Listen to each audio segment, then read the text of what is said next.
Hello.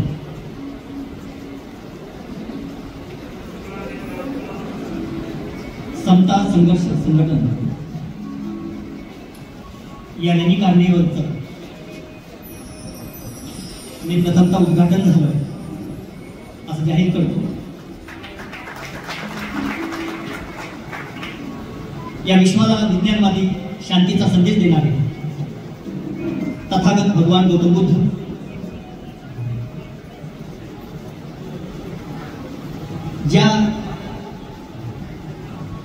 जे आपले पूर्वज होते त्याच्या आदिम संस्कृतीचे आद्य आदरणीय बिरसा मुंडा, संत कबीर, संत तुकाराम, संत नामदेव, संत चोखा, संत सेना, संत सावता या सर्व संतांना मी अभिवादन करतो. मराठी स्वराज्याचे संस्थापक छत्रपती शिवाजी महाराज, संत रविदास, क्रांतिकारी ज्योतिबा फुले, भारतीय संविधानाचे जनक बोधिसत्व परमपूज्य डॉक्टर बाबासाहेब आंबेडकर, माता जिजाऊ, माता सावित्री, माता फातिमा, माता सावित्री या सर्व महामातांना मी या मंचावरून प्रथमतः अभिवादन करतो.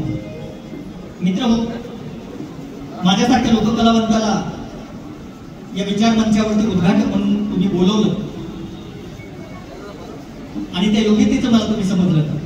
खरं म्हटलं तर तेवढी माझी उंची नाही आहे. मी एक साधा लोककलावंत, हस्तगत होत जाणाऱ्या लोककलेतून समाजाचं प्रबोधन व्हावं, उद्बोधन व्हावं, समाजाला लोकशिक्षण मिळावं म्हणून जगभर फिरत असतो. ज्या पद्धतीने दोंदे साहेबांनी आज सांगितलं की अलीकडचा हा समाज जो आहे संपूर्ण हा समाज थोडासा वेगळ्या दिशेने चाललेला आहे आणि म्हणून या भूमीवरती जर खऱ्या अर्थाने कोणी परिवर्तनाचं काम केलं तर ते संतांनी केलेलं. 12व्या शतकामध्ये चक्रधराने ही परिवर्तनाची पताका आपल्या हातावरती खांद्यावरती घेतली. स्वामी बसवेश्वराने संत समाज एकत्र करण्याचं काम केलं आणि महानुभाव पंथाची स्थापना झाल्याच्या नंतर संत ज्ञानेश्वर असतील, संत तुकाराम असतील, संत एकनाथ असतील, संत नामदेव असतील, संत चोखामेळा असतील, या सगळ्या संतांनी या बहुजनांच्या मनावरती गारुड केलं. ते बहुजनामध्ये बहुरूढ झालं आणि मग त्याला भारुड ही उपाधी त्या रूपकाला मिळाली. संत जनाबाई सारखी बाई प्रवाहाच्या विरोधामध्ये उभी राहिली. ती म्हणते की काम, क्रोध, मद, मत्सर, दंभ, लोभ, ईर्ष्या, अहंकार या षडविकारांना मुठमाती दिली पाहिजे. तोच विचार बाबासाहेबांनी संविधानात आणला. तोच विचार रेतीच्या राजाने आपल्या रेतीवर राज्य करत असताना छत्रपती शिवाजी महाराजांनी आणला. समतेचा विचार की तुम्हाला माणूस म्हणून माणसासमोर उभं राहायचंय आणि जोपर्यंत तुम्ही माणूस म्हणून माणसासमोर उभे राहणार नाही आणि देवांचं हे जे काही जाळं पसरून ठेवलेलं आहे हे सगळं भंपक आहे. जनाबाई म्हणते ते देवबिव काही नाही. देव हा माणसात शोधा, देव हा निसर्गात शोधा, असं जनाबाईने त्या काळामध्ये ठुमकावून सांगितलेलं. ती म्हणते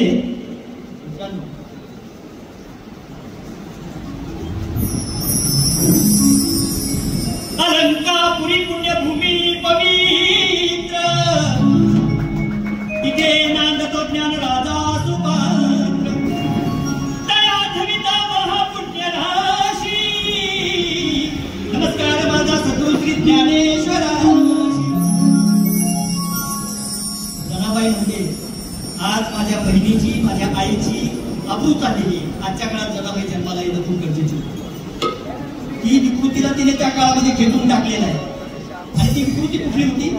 अहमपणा, दंभपणा, मीपणा, गर्व, हे सगळं जनाबाईने त्या काळामध्ये त्याला रूपकाच्या माध्यमातून लोकांच्या समोर आणलं.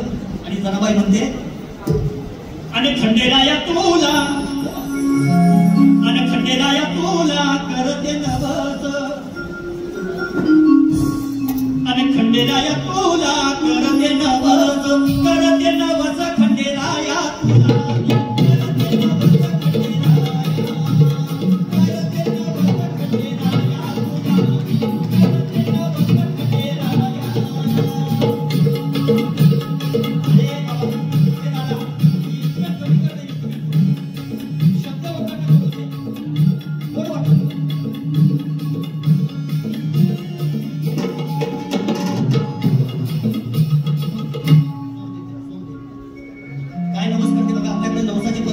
जुनी आहे.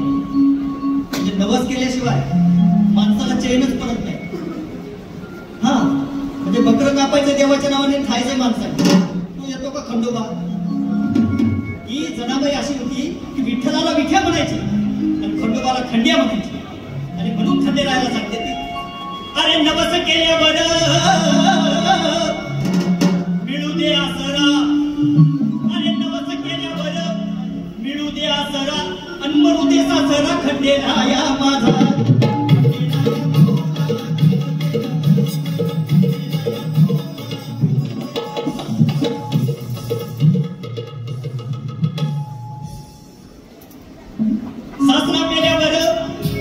सासरा मेल्यावर येईल ग आसू आणि मरू दे रे सासू खंडेराया माझी तू. सासू मेल्यावर होईल आनंद, मरू दे ननंद खंडेराया माझी तू. ननंद मेल्यावर येईल ग धीर आणि मरू दे रे धीर खंडेराया माझा तू. जणी म्हणे खंड्या अवघेच मरू दे. कशाला संघर्ष समितीने माणसाला बोलू द्या. जनाबाईच्या काळामध्ये अवघे म्हणजे कोण? काम क्रोध मध मत्सर दंभ वगैरेच्या अहंकार. जणी म्हणे खंड्या अवघेच मरू दे आणि एकटीच मरू दे खंडेराया मला तू. खंडेराया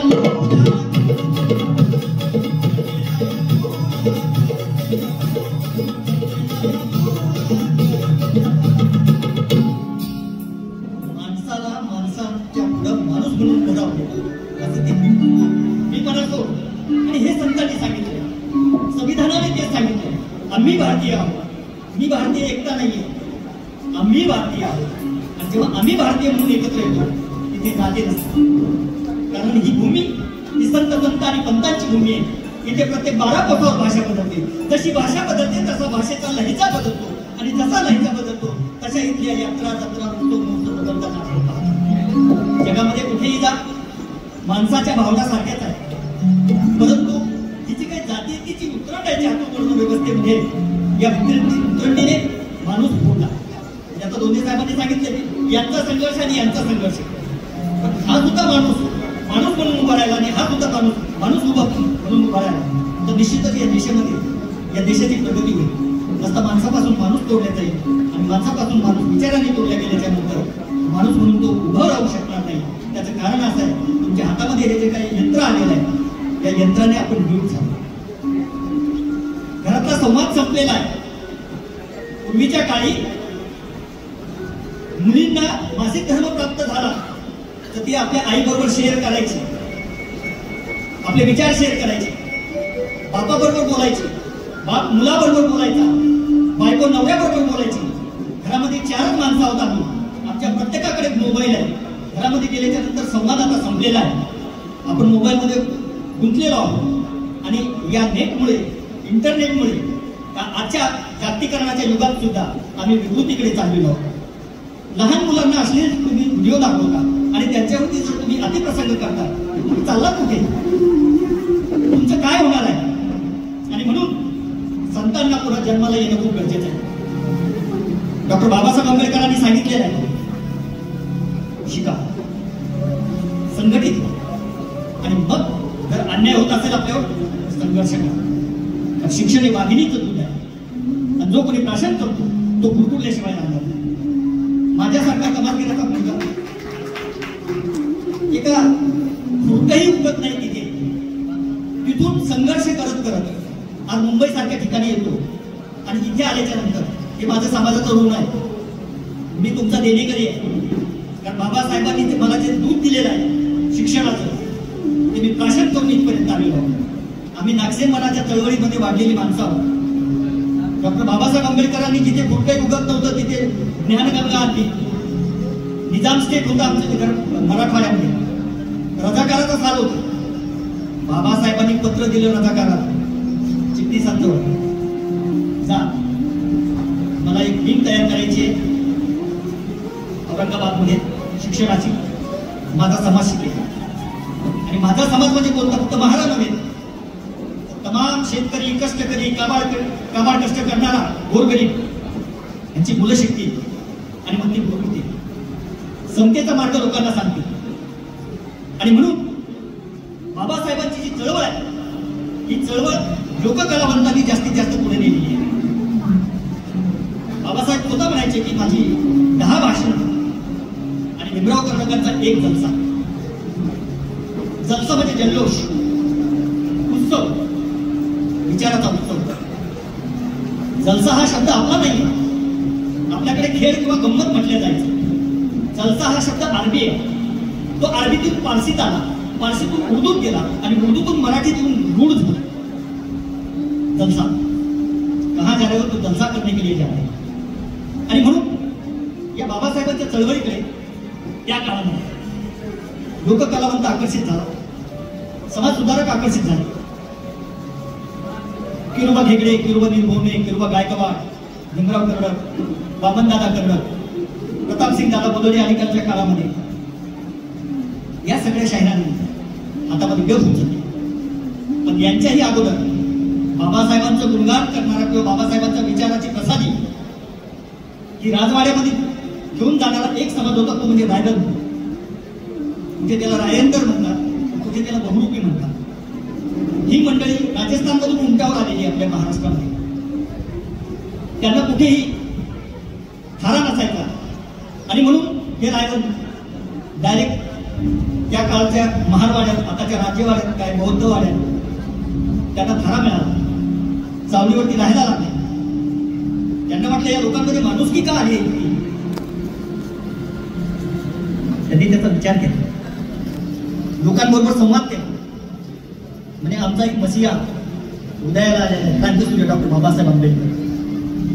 त्याच्यामुळे हा समाज महारवाड्यातून राजवाड्यात गेला, राजवाड्यातून बौद्ध वाड्यात आलेला.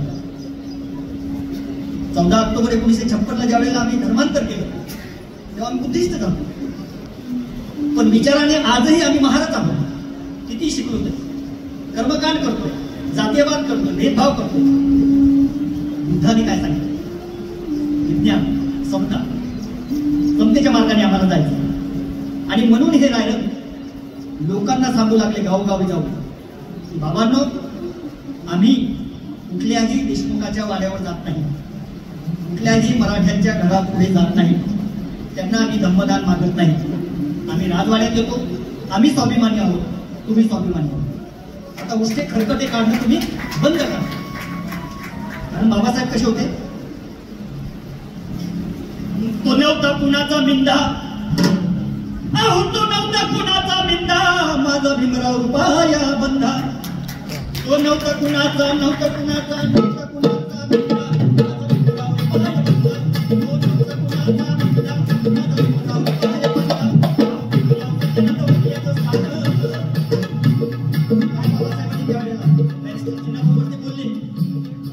या देशाची फाळणी करायला काही लोक बसलेले आहेत. भीमरावचं आता याचं स्थान हा किती केलं होतं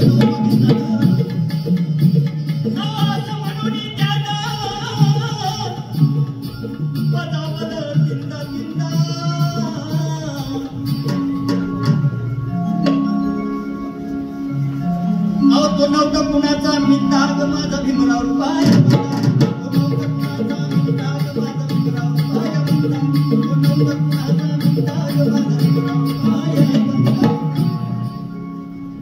काही वाजू शकता, त्याच्यावर कोणी टॅक्स लावलेले नाही.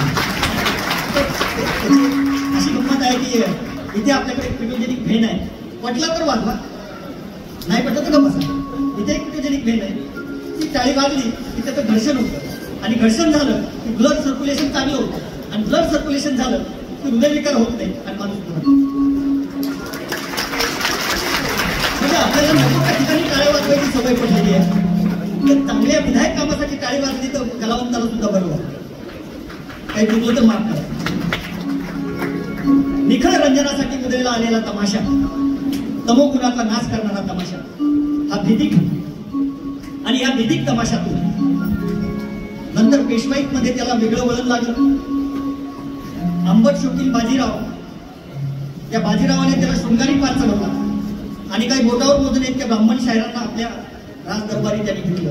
त्यात शाहीर प्रभाकर, शाहीर राम जोशी, शाहीर आनंद बंदी, शाहीर सगन भाऊ, हा एक सिखलगार समाजाचा मुस्लिम शाहीर, शाहीर परसराम, असे शाहीर कीर्तन सुरू पेशव्यांचं गुणगान करायला लागले. पण महारवाड्यात सोलापूरला धोंड्या महाराजचा तमाशा होता. या तमाशाच्या परंपरेतून लोकांनी काय केलं, भाऊ फक्कड उर्फ भाऊ मालोजी भंडारे नावाच्या एका तमासगिराने आपला तमाशा बंद केला आणि डॉक्टर बाबासाहेब आंबेडकरांच्या जलशामध्ये त्यांनी सहभागी केला. तो जलसा म्हणजे तमाशाच, पण त्या तमाशामध्ये कृष्ण, गणपती आणि गवळणी यांना बाजूला साधलं आणि मावशी नावाचं पात्र त्याच्यामध्ये ठेवलं. ही जी मावशी आहे ती सूत्रधाराचं काम करू लागली आणि सूत्रधाराचं काम करत असताना आता जलशाची बांधणी कशी, तर जसा तमाशामध्ये गणपतीचा गण असतो तसा जलशामध्ये बाबासाहेबांना किंवा बुद्धांना वंदन करणार वंदन विधान.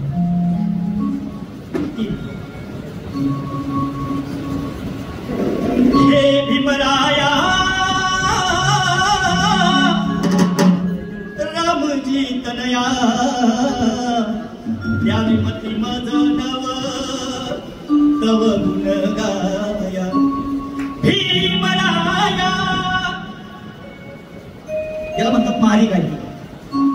कुठली महारी शब्द जरी जातीवाचक असला तरी ती जातीवरून त्याला नाव नाही पडलं. मी ओढलेली झील, मी ओढलेली वी म्हणजे महारी माझे. आणि हे हा जो भाऊ फक्कडांचा जो गण आहे, हा गण म्हणजे त्या काळामध्ये 1932 वगैरे लिहिला गेला असेल, पण तो मौखिक पद्धतीने एका पिढीकडून दुसऱ्या पिढीकडे तो वारसा संक्रमित होत जातो, तसा तो वारसा माझ्याकडे आलेला. आणि म्हणून हे भीमराया रामजी तनया द्यावी मती मज नव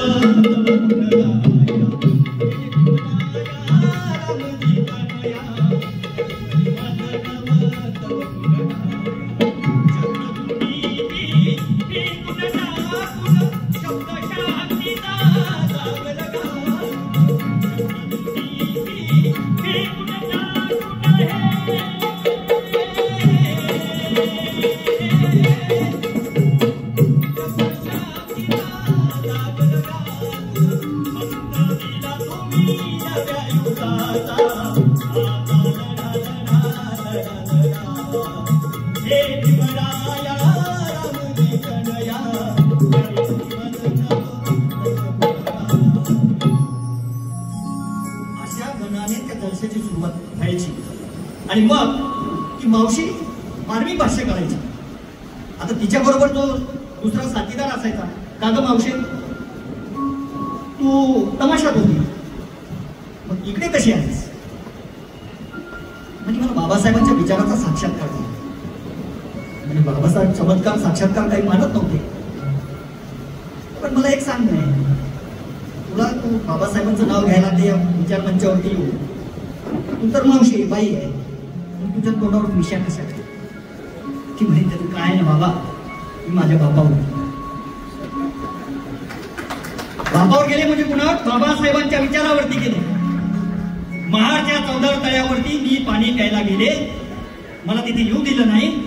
मी वेश बदलून गेले, गुंजूळ घेतली, पाण्यात टाकली. म्हटलं कोणीतरी 33 कोटी देव माझ्या नशिबाला येतील, हे काही आला नाही. बाबासाहेबांचा विचार आला, तो डोक्यावर घेतला, मी तुझ्या जलशात आला. कुठली लेखणी आहे, कुठलं प्रबोधन आहे, कुठलं उद्बोधन आहे, ही वैचारिक बैठक ही जलशामधून मांडली जायची. आणि मग मावशी सूत्रधाराच्या रूपाने बोलायला लागली. आणि मग एक नवीन आशय सुरू झाला. इतर तमाशातले जे कलावंत आहेत ते सुद्धा आंबेडकरी जलशाकडे खेचले जाऊ लागले.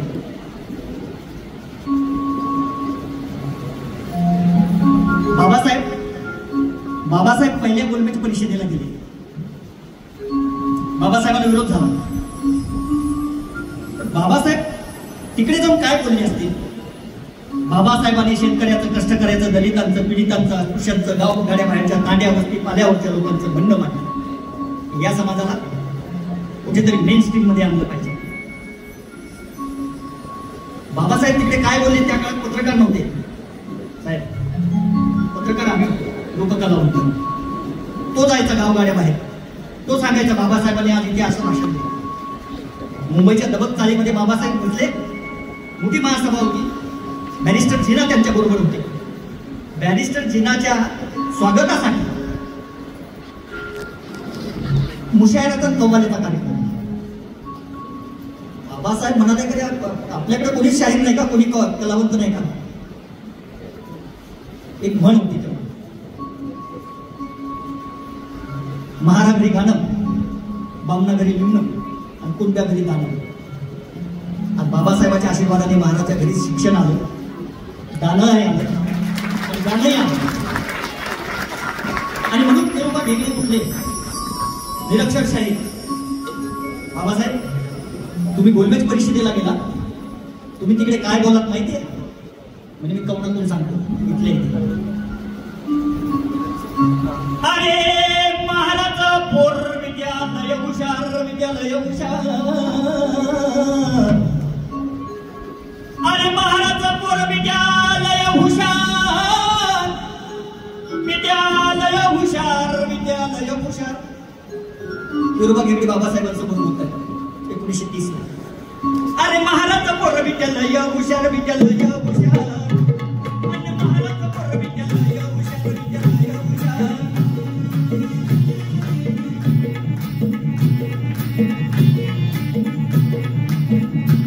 बाबासाहेब काय बोलले? गव्हर्नर व्हाईसराय गोरा अधिकारी, हे गव्हर्नर व्हाईसराय गोरा अधिकारी. त्याच्या संग मोठमोठे बोलत या भारी, त्याच्या संग मोठमोठे बोलत या भारी. गव्हर्नर व्हाईसराय गोरा अधिकारी. त्याच्याकडे कुठलं शिक्षण होतं? या आंग्ल भाषेला ते गव्हर्नमेंट म्हणायचे. माझा बाबासाहेब तिकडे गव्हर्नमेंट होतो. गोरे साहेब गव्हर्नर व्हाईसराय गोरा अधिकारी. हा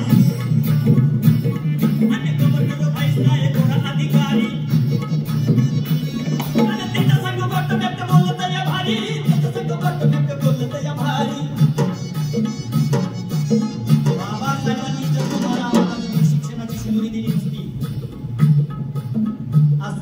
आपण आलो नसतो. 160 वर्षाहून जास्त परंपरा असलेल्या विद्यापीठात एक महाराजा पोरगा विद्यापीठामध्ये हेड ऑफ द डिपार्टमेंट झाला नसता.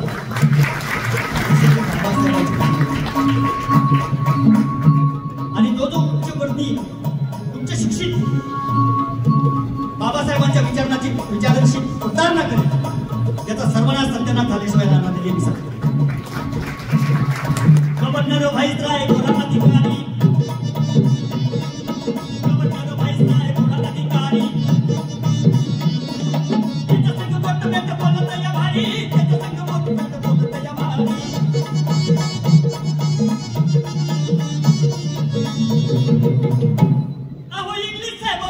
बाबासाहेबांचे कपडे कसे होते? बाबासाहेबांनी सांगितले स्वच्छ राहा, स्वच्छ खा, मतदानातून धुवून खा. स्वच्छ राहा, स्वच्छ खा. कारण काय होतं, बाबासाहेबांना खूप चांगल्या लोकांची संगत लहानपणापासून लागली होती. कबीराचा छान दोहा आहे की जननी ऐसा पुत्र जने जिसकी समजन करे आस. जननी म्हणजे माता, माय, not mom and not dad, माय. सगळं विश्व एकत्र येतं. कबीर म्हणतात कि जननी ऐसा पुत्र जने जिसकी समजन करे आज, और भले ही बिचारी मुलगी जने महीने के 150. और कोंबडीने किती पिलांना जन्म घालू द्यावा? हक्काच्या घरी जातं नाही तर बळ फिरून भरतं फुडूक होतं. अशा पिलाला जन्म दिला पाहिजे, त्यातून छत्रपती शिवाजी महाराज जन्माला आले पाहिजे. अशा पिलाला जन्म दिला पाहिजे, त्यातून बाबासाहेब आंबेडकर जन्माला आले पाहिजे. अलीकडच्या काळामध्ये जसे जसे आपण जागतिकरणाकडे चाललेलो आहोत, जिजाबाई आणि भीमाबाई आपण पोटातच मारून टाकायला. त्यामुळे मुलींची संख्या कमी झाली. कारण कार्निवल हे तरुणांशी संवाद आहे आणि तरुणांनी हे डोक्यात घेणं खूप गरजेचं आहे. जर जिजाबाई जन्माला आले नाही तर छत्रपती शिवाजी कसे जन्माला येते, भीमाबाई जन्माला आल्या नाही तर बाबासाहेब कसे जन्माला येते. त्यामुळे मातेचा आदर करणं गरजेचं आहे. कारण ही भूमी, या भूमीला मी मातृभूमी म्हणतो. म्हणून जननी ऐसा पुत्र जने जिसकी समजन करे आज, और भले ही बिचारी मुलगी जने महीने के 150. हमें कुछ लेना देना नाही है उससे. माता जगली पाहिजे, आई बहीण जगली पाहिजे. आणि म्हणून बाबासाहेबांचा विचार, बाबासाहेबांच्या विचाराने आणि बाबासाहेबांच्या पेहरावाने प्रभावित होऊन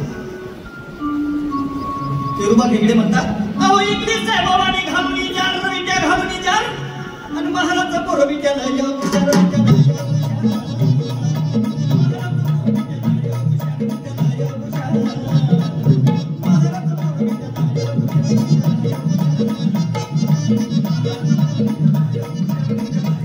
Thank you.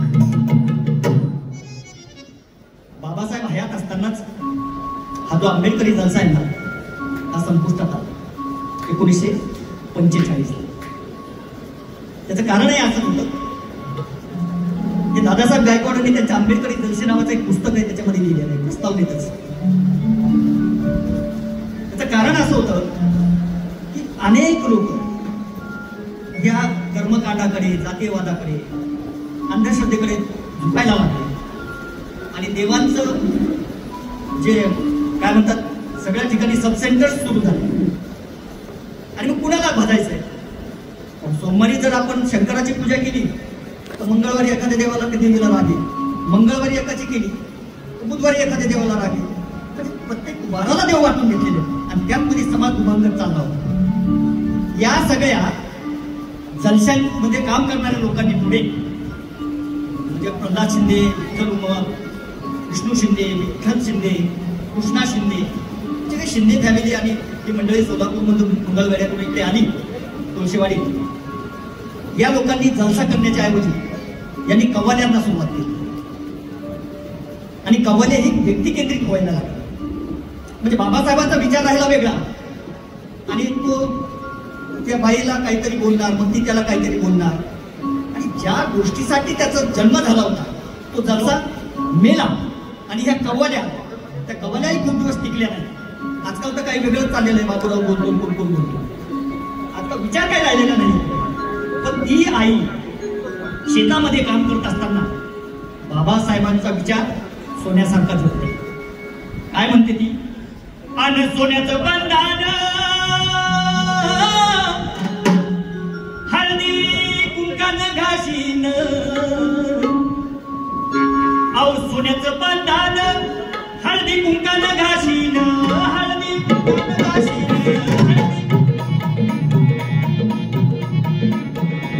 सोन्याचं बंधन हळदी कुंकानं घाशीन,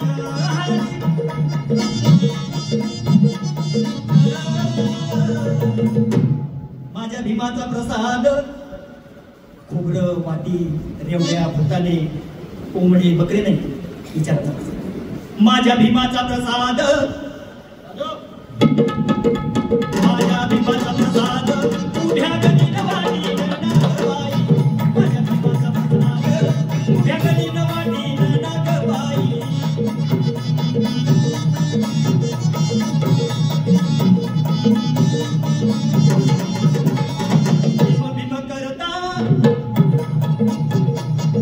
भीम करता भीम गळ्यातलं सोनं,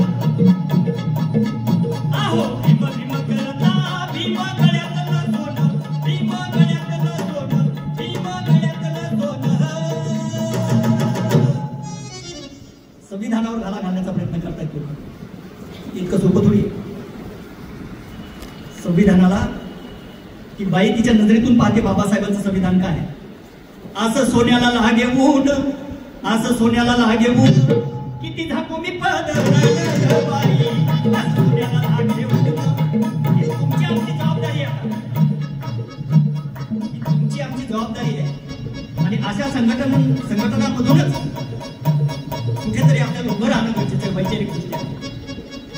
असं सोन्याला लागे ऊन, किती झाकू मी पदर बाई, असं सोन्याला लागे ऊन, किती झाकू मी पदर बाई.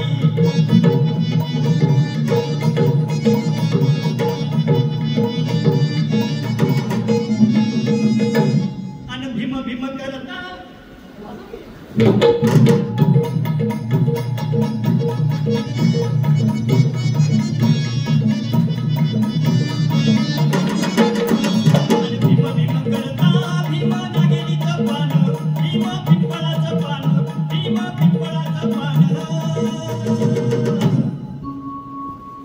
कचेरी कोर्टात, असा कचेरी कोर्टात पहिला भीमाला माझ्या मानबाई, असा कचेरी कोर्टात पहिला भीमाला माझ्या मानबाई, असा कचेरी कोर्टात पहिला भीमाला माझ्या मानबाई, असा कचेरी कोर्टात पहिला भीमाला माझ्या मानबाई,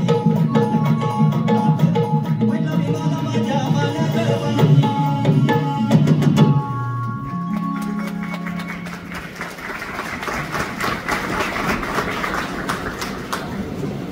चळवळीत विषारी झाली. चळवळी राहिल्या नाही.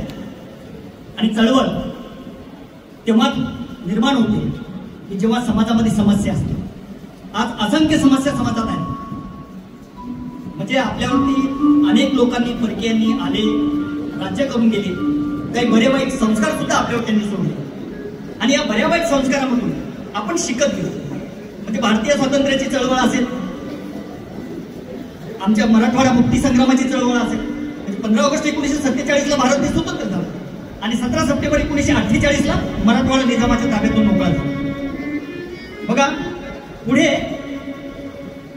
जाती अंताची लढाई बाबासाहेब लढले, महात्मा ज्योतिबा, क्रांतिबा ज्योतिबा फुले लढले. ज्या महामाताने तुम्हाला आम्हाला महिलेला शिक्षणाची ज्ञानगंगा दिली, त्या ज्ञानाच्या जोरावर आज कोणी राष्ट्रपती होते, कोणी पंतप्रधान होते, कोणी पायलट होते, कोणी अंतराळात जाते. ती सावित्रीची कमाल आहे, ती फातिमाची कमाल आहे, ती महात्मा ज्योतिबा फुलेंची कमाल आहे, ती लवजी साळवेंची कमाल आहे. मग तुमची चळवळ सुरू झाली संयुक्त महाराष्ट्राची. मुंबईसह महाराष्ट्र एक भाषिक राज्य झालं पाहिजे, मराठी. म्हणून शाहिरांनी हातामध्ये डफ उचलले.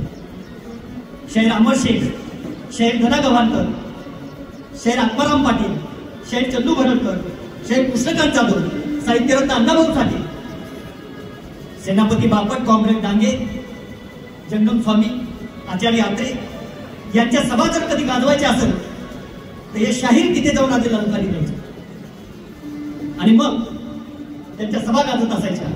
आणि मराठीचा मुद्दा जो होता तो मांडण्याचा प्रयत्न गाण्यातून तर होतच होता, मग भाषणातून होता. आणि मग 1 मे 1960 आपल्याला मंगल कलश मिळाला. आणि जी मुंबई तोडण्याचा प्रयत्न आता होतोय तेव्हापासून होत होता, तो गाव हलवून पाडण्यात आला. लोकशाहीर अण्णाभाऊ साठे यांचं म्हणणंच असं आहे की ही भूमी कुठल्या शेषाच्या फण्यावरती तरलेली नाहीये, ही कष्टकऱ्याच्या, शेतकऱ्याच्या तळ हातावरती आणि खांद्यावर तरलेली आहे. आणि म्हणून तिला, शेतकऱ्याला नाकारून चालणार नाही. तो आपला पोशिंदा आहे. तो जर जगला नाही तर आपण सुद्धा जगणार नाही. त्याचं भान त्या काळात त्या लोकांना होतं, आजही आपल्याला असायला पाहिजे. आणि म्हणून लोकशाहीर अण्णाभाऊ साठेंनी आपली फकीरा नावाची कादंबरी डॉक्टर बाबासाहेब आंबेडकरांना समर्पित केली आणि जग बदलण्याची भाषा ती होती.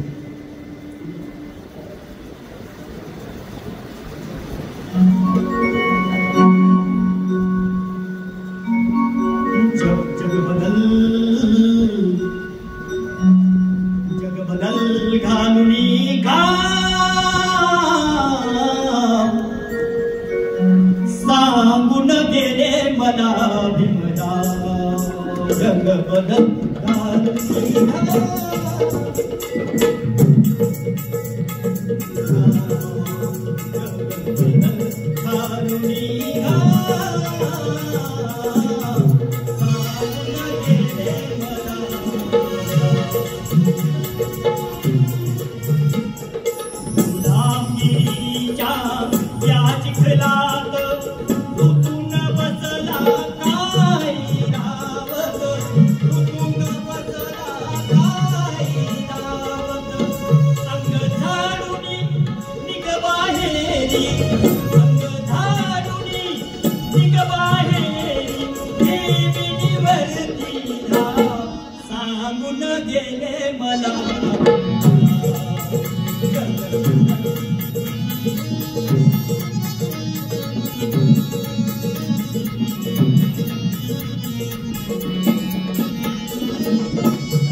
माणिक गिळले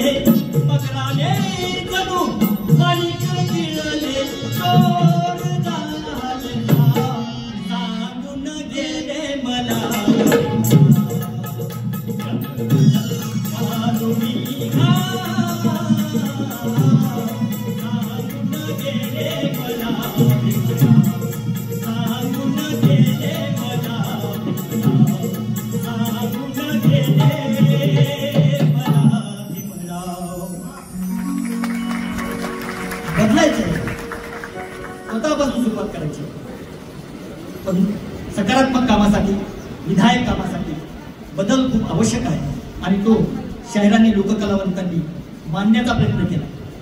अहो शाहीर आत्माराम पाटील म्हणतात की मी भाजीत कमावलं आणि झिजीत गमावलं, पण जे झिजीत गमावलं ते माझ्या महाराष्ट्राच्या मराठी मातीसाठी पुन्हा खेचून आणलं म्हणून मंगल कलश आला. हे आत्माराम पाटलाचं विधान आहे. या सफाळ्याजवळचं गाव त्यांचं, पण कुणाला काही भ्रांत पडले नाही शासनाला कुणाला की काय त्यांची आता जन्मशताब्दी वर्ष सुरू आहे. कोण आत्माराम पाटील होते हे सुद्धा शास्त्रातल्या काही लोकांना माहिती नाही. करणार काय बिचारे ते अशिक्षित लोक आहेत. आपण काय म्हणू शकतो त्यांना?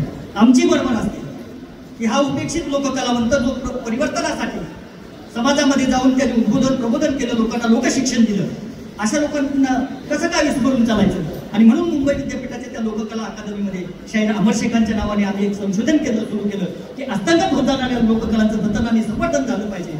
वामनदादा कर्डकांनी एवढा मोठा डोलारा या सगळ्या शाहीर कवी मंडळींच्या समोर ठेवला. काय तत्वज्ञान आहे वामनदादाचं? त्यांनी आत्ताच बोलून दाखवलं की मानसा मानसा असे गीत गावे, असे गीत गावे तुझे हित व्हावे. माणसासाठी कलावंत झटला पूर्वीचा, आता पैशासाठी झटतो. आता किती मिळतात, दोन्हीसाठी किती मानधन देणार आहे म्हणून हे विचार करतो. तो हा विचार करणार नाही की हे माझं कर्तव्य आहे, मला तिथे जायचंय, माझ्या समाजासमोर व्यक्त व्हायचंय. व्यक्त होत असताना दोन गोष्टी आपण पाळल्या पाहिजे की आपली जीभ सुद्धा घसरता कामा नये. आपण बॅलन्स राहायला पाहिजे. लोक आपला समाज आहेत म्हणून दुसऱ्यांच्या देवांना शिव्या देतात आणि बाबासाहेबांचे इतके असे मोठे होते तसे मोठे होते. त्यांना शिव्या देऊन बाबासाहेबांची उंची कमी करू नये. बाबासाहेब डोक्यावर घेण्याच्या ऐवजी डोक्यात घेतलं खूप गरजेचं आहे आणि हे शाहीर कलावंत मंडळींनी सांगितलं. अहो सांग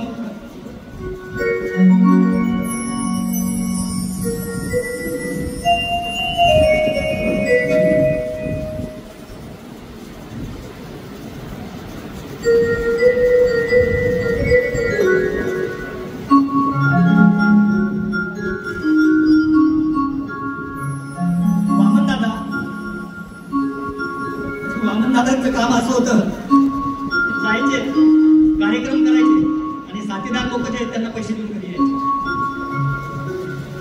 कफलत माणूस घरी आल्याच्या नंतर बायको बरोबर भांडण व्हायचं की कशालाच गेले होते तुम्ही, काय मिळणार आहे तुम्हाला, आम्ही उपाशी मरायला लागलो. भांडण झाले की वामनदादा म्हणजे असे खूप लाडीक स्वभावाचे होते. ते त्या नाशिकला त्यांच्या तिथून घरून निघायचे आणि पंचवटीच्या तिथे जाऊन विहारावर बसायचे. मग बाई जायच्या, चला बाई चुकले, चला घरी. बोलतोय माणूस रागत म्हणतात, आता तुम्ही जातात तसेच घरी येतात. तो म्हणतो माझ्या बरोबरचे जे लोक आहेत ना त्यांचा प्रपंच आहे. आज वामनदादाच्या घरामध्ये वाईट अवस्था आहे.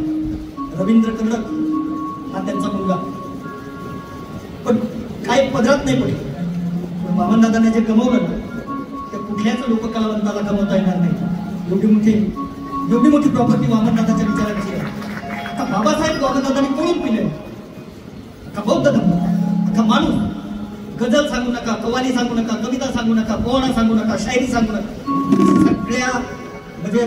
सगळ्या लिखाणाला त्यांनी हात घातला. व्याकरण काय होतं वामनदादाचं किती शिकले होते मला माहित नाही, पण मला वामनदादाचा सहवास लावला. शेवटी त्यांची सेवा करण्याची संधी मला मिळाली. डॉक्टर बाबासाहेब आंबेडकर मराठवाडा विद्यापीठामध्ये शिक्षण घेत असताना आमचे सर होते प्राध्यापक दिलीप महालिंगे, त्यांच्या घरी वामनदादा राहायचे. वामनदादाचे पाय चेपण्याची मला म्हणजे वामनदादाने सांगितलंय, माणसांना एकत्र या. सांगू किती मी दादा एकतेने थे नाना. अहो सांगू किती मी दादा एकतेने थे नाना. आज तुमच्या घरची भाजी मीठ त्याचे मिरची माझी. अहो एका ठिकाणी रांधा एकतेने थे नांदा. नगरी सातारी कोकणी मोगलाई झाली जुनी. अमरावतीनी चांदा एकतेने थे नांदा. सांगू किती मी दादा एकतेने थे नांदा. वेगवेगळ्या प्रकारची म्हणजे तुझ्या बाबासाहेब तुमच्या पालखीचे टांगे फरार झाले काय, असं काय त्यांचं कवन आहे वामनदादाचं. म्हणजे 4 दिशेला 4 गेले आणि घोडे फरार झाले. 4 घोडे की बाबासाहेबांचे आम्ही आहोत अनुयायी, आम्हीच फक्त, दुसरे कोणी नाही. वामनदादांनी कलावंत आज खऱ्या अर्थाने अण्णाभाऊ साठे, वामनदादांसारखे लोक जन्माला येणं खूप गरजेचे आहे. किती आपण भाषणबाजी करत फिरलो काय होणार. गप एकदा हातात घेतला की गाव गाव फिरून सांगतील कलावंत, आणि म्हणून कलावंतांसाठी टाळ्या वाजवूया. कुठलीही प्रॅक्टिस नाही, काही नाही, ते मला इतक्या छान पद्धतीने साथ देत आहे.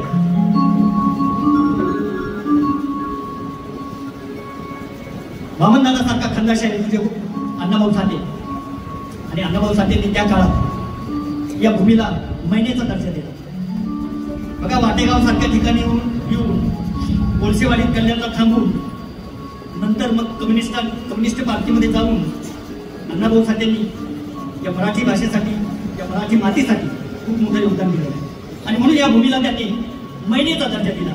आता मैना म्हणजे नकशिकांत सौंदर्यानं किंवा अलंकाराने रुची स्त्री नव्हे, तर मैना म्हणजे हा खंडित महाराष्ट्र.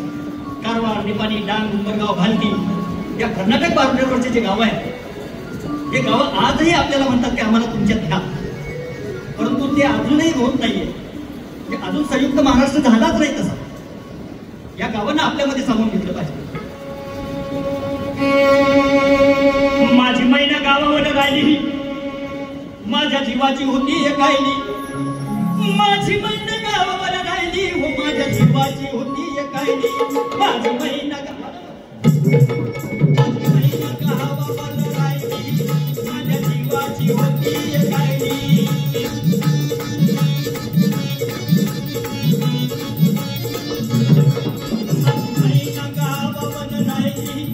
माझ्या जीवाची होती गायली.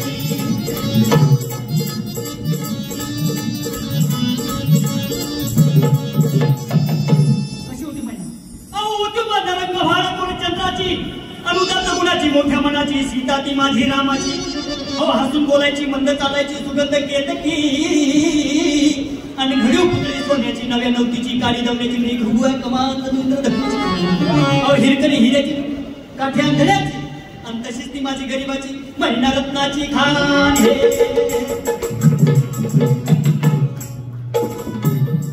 मैना रत्नाची खान, माझा जीव की सांग, माझे सुखाला मान, माझे सुखाला मान. तिच्या गुणाची शक्करती गायली, तिच्या गुणाची शक्करती गायली, हो माझ्या जीवाची होती गायली. माझी मैना गावावर राहिली, माझ्या जीवाची होती गायली.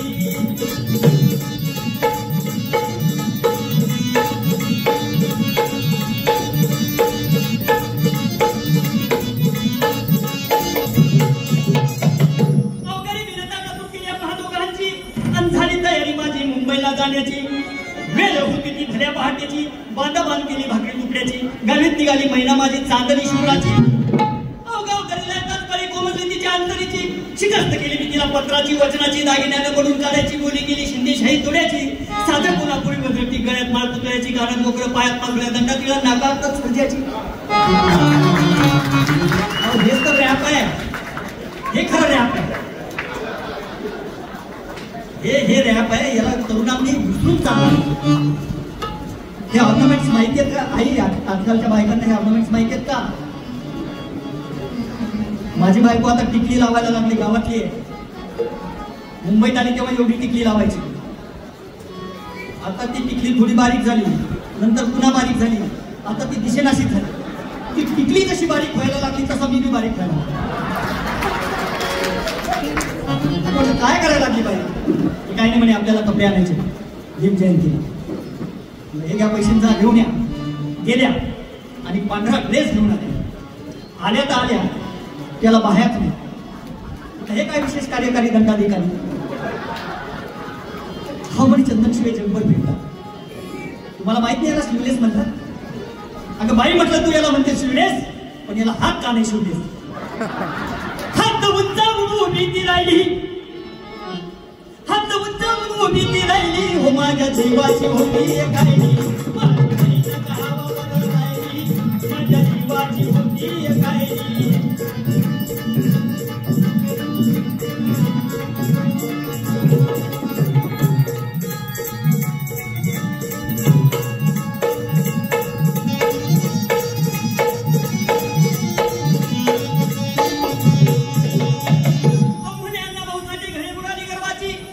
निष्ठुरपणाची जुलमीची जबरीची निकंबलीला कत्तल झाली इंद्रजिताची 14 चौकड्याचं राज्य रावणाचा लंका जळाली त्याची तीच गद्दारी कलियुगातील मोरारजी देसाईची सखा पाटलाची अखेर झाली मुंबई महाराष्ट्राची लालबागच्या लढाईची फाउंटनच्या चढाईची 106 अवतार तिथे मराठी मध्ये झालं फाउंटनला जंग हे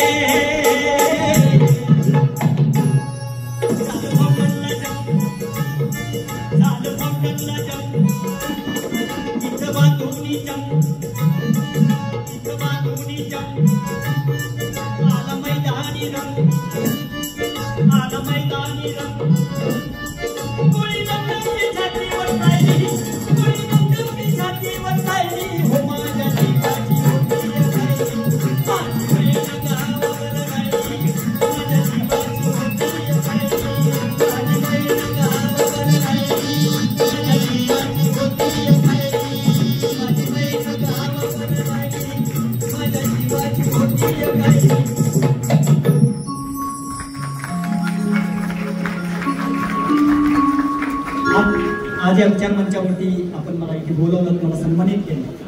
माझ्या या संगीत व्याख्यानातून कोणाच्या जर भावना दुखावल्या असतील तर मी तुमची जाहीर क्षमा मागतो आणि थांबतो. जय हिंद, जय महाराष्ट्र, जय भीम.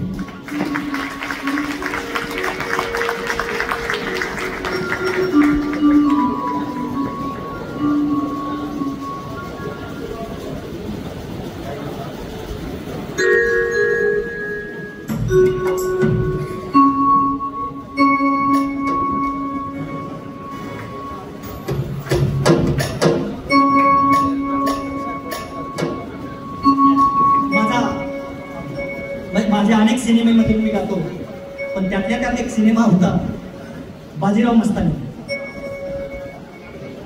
म्हणजे आम्ही मस्तानी तर नाचली, पण काशीबाई नाचवली आम्ही. आणि ज्या वेळेला मला संजय लीला वंसालींनी बोलवलं, चंदन जी आपके साथ में काम करना है, ठीक आहे. आम्ही 1-2-3 वर्ष काम करतो, पण त्यांचं काही म्हणजे त्यांना जे पाहिजे होतं ते सापडत नव्हतं. मग हे आमच्या पैठणी मॅडम जशा स्मार्ट बनवून तिथे निवेदन करत होत्या, तशी दीपिका पादुकोण अशी बसलेली, दुसरी एक हिरोईन ती बसलेली, रणवीर सिंग बसलेला. आणि मला संजय लीला बन्सालीने विचारलं की दीपिका आपको कैसी दिखती है? मला अच्छी दिखती है, कारण तिच्यापेक्षा माझी बायको स्मार्ट आहे. आणि म्हणजे अच्छी तो दिखती है, लेकिन उस पर कुछ लिखो.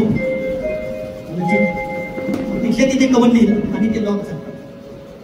जगभर प्रसिद्धी मिळाली मला.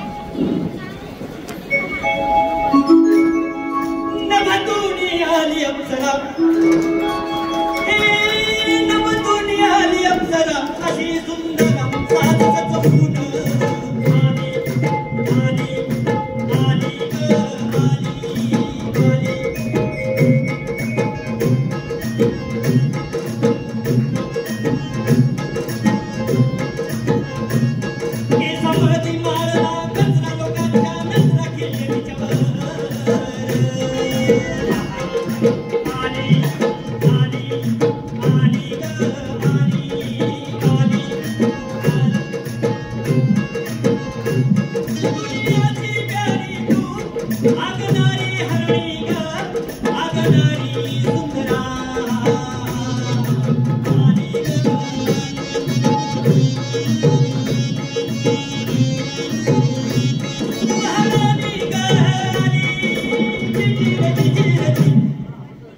मराठीची तोडमोड करायची नाही.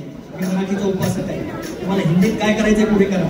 नजर जो तेरी लागे मैं दीवानी हो गई, मैं दीवानी, हाँ दीवानी मस्तानी हो गई. जय भीम.